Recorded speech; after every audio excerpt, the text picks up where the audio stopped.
They've done studies, 60% of the time, it works every time.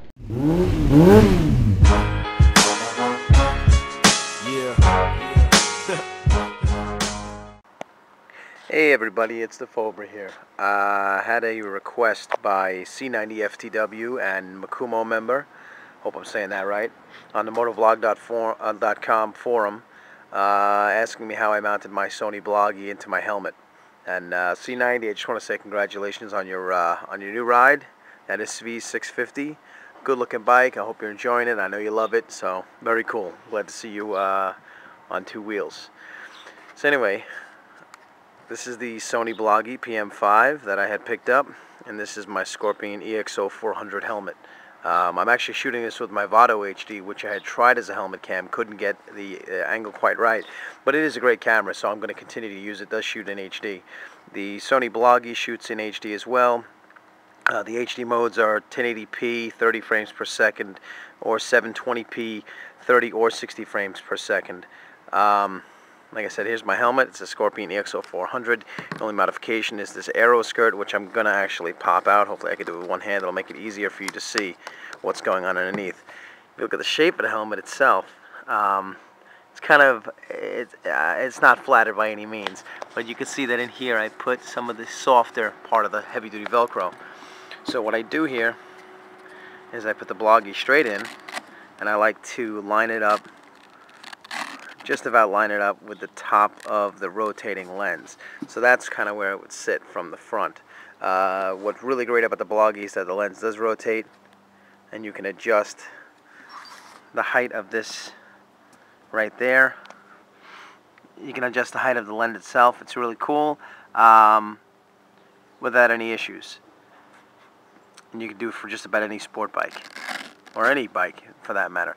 Something I learned from David Howell CA's video on his Webby is that I started playing around. You see I have two marks here, and I kind of line up. This is how I shot my last vlog, just like that, and this is a little bit lower because I'm still kind of playing around with it. But let's say I put it like that. What I would do is then, keeping the lens hopefully not moving, place it in just like that. It's on and ready to go, so that in the hopes that, and I hope I can do this to show you, if I'm riding and my head is a little like that, it's actually going to come out straight. So, of course I put this back in. I never take it out, to be honest with you, but I just did it so you can see it. I hit record before I put the helmet on, and that's it. And you can see from the inside, or hopefully you can see, hoping you can see the line. The lines are actually lined up, but I got that idea from, like I said, from David Howell. Once I'm done recording, flip it down.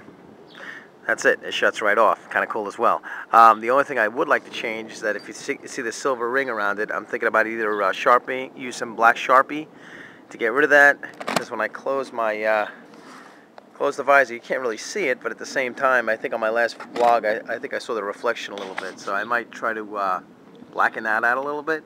But in any event, that's the PM5. I have an 8 gig SD card in it, which is something nice about it compared to the Webby. The Webby, you had to use that proprietary Sony, what is it, the Duo stick or whatever. This uses that plus an SD. So I have an SDHC card in here that I had laying around, an 8 gig, and it'll do a ton of memory on it, no problem. One thing to note, it does record in MP4 format. The Vado actually does an AVI format, which is easier. The MP4, if you have the codec for your Windows Media Player, something Suburban Rider kind of clued me in on, you go in and change the file extension to a .avi, and it works beautifully.